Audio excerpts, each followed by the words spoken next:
们刚刚吃完了府中的牛式炙烧牛排，耶！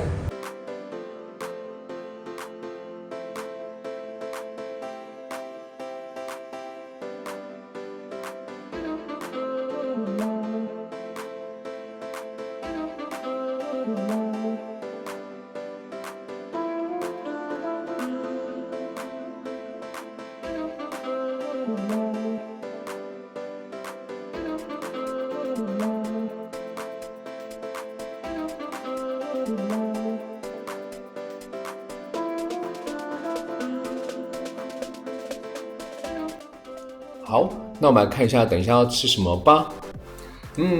除了牛排呢，这里也提供不吃牛的其他选项。另外呢，还有单独一页是讲饮料部分，以及双人超牛套餐的选择哦。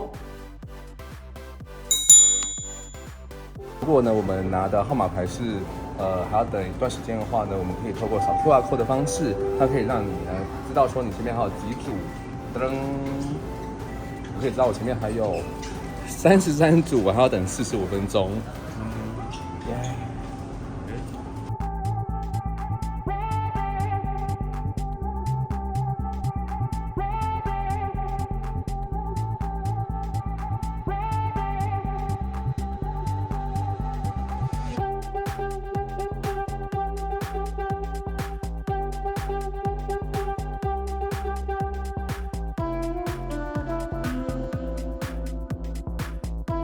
等了1小时之后，到了刘氏的炙烧牛排的这个店，然后呢，在它的 menu 的部分呢，它第2页的部分是牛排的部分，那左边的话是排餐，右边是加点。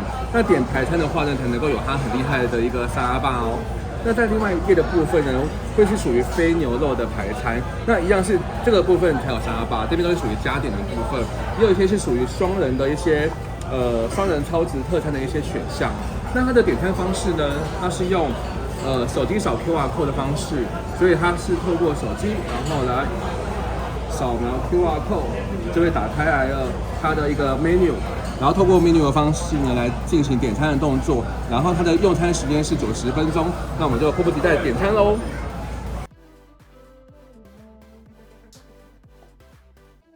水果的部分呢还算多样，还有复古的爱玉跟豆花。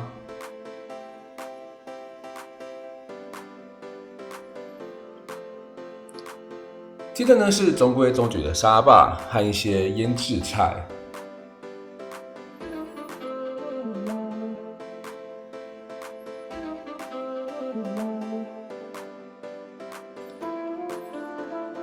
然后还有披萨炸物，和被拿光的烧麦，酷酷。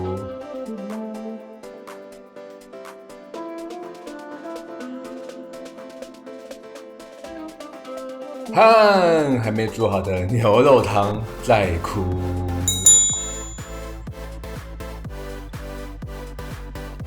接着来到熟食区，五花八门的台式热炒。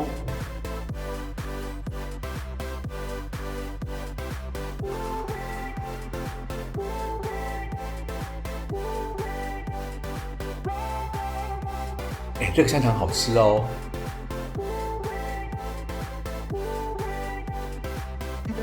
被抢时光的牛肉，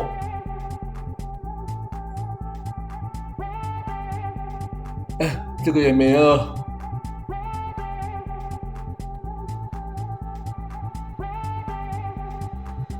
主食区的咖喱呢，还蛮好吃的。我看不懂的东西。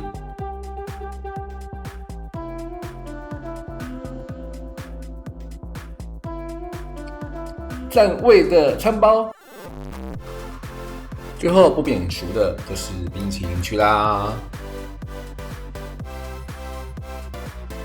竟然有我最爱的芋头冰棒，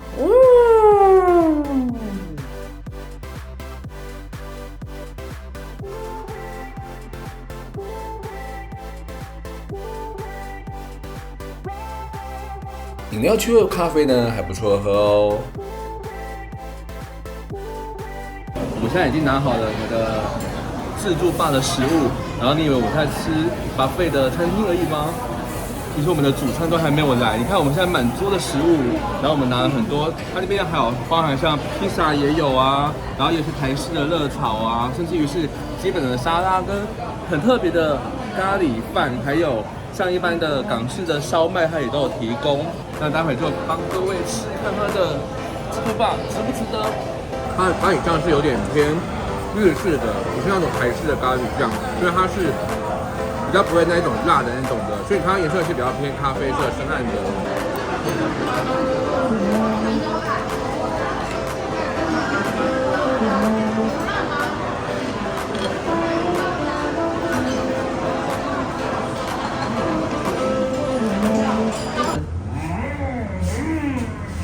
我们刚刚吃完了府中的牛式炙烧牛排，耶！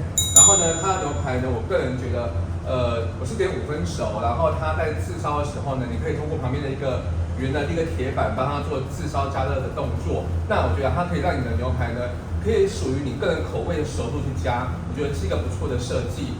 那我们的兜拉叔叔，你觉得最好吃的是哪一道？是哪一个？你的鸡排觉得如何呢？我觉得我的鸡排还不错啦，蛮脆的。可是其实以它的价格来讲，分量有点少，所以我觉得你的牛排烧烤牛的 CP 值比较高一点。那也许喜欢 CP 值高的、喜欢牛肉大的朋友可以点牛排，那喜欢脆皮的朋友可以点鸡排。那另外，这是一家主打 buffet 很有名的餐厅，所以呢，我们吃了它很多种不同的 buffet 之后，我个人心目中印象最深刻的 buffet 呢，我觉得是披萨。披萨很强哎，它有出很多像我觉得印象最深刻的是它出了珍珠奶茶披萨，是甜的披萨。它除了会有珍珠奶茶的甜披萨之外，有珍珠，然后有那个炼乳的甜味，让它又不会太腻。而它其他的咸口味的披萨，像是一个大阪烧，然后还有牛肉的披萨，或者是夏威夷披萨，我真的觉得它刚好出来都很好吃。那唯一比较美中不足的是呢，如果你今天第一次过来呢，你不要一口气拿太多，不然如果放太多在桌上冷掉之后呢，就会觉得好像有一点点的没那么好吃了。那让我们的多拉叔叔，你觉得最好吃的会是哪一个buffet的料理呢？我觉得是咖喱饭。为什么？因为它的咖喱是比较偏黑咖喱，比较浓郁，然后我觉得还蛮好吃的。好啦，那以上是我们的心得喽。那希望你们可以过来试试看。拜拜。拜。解腻之外呢，就是一个不会太甜太腻的一个味道。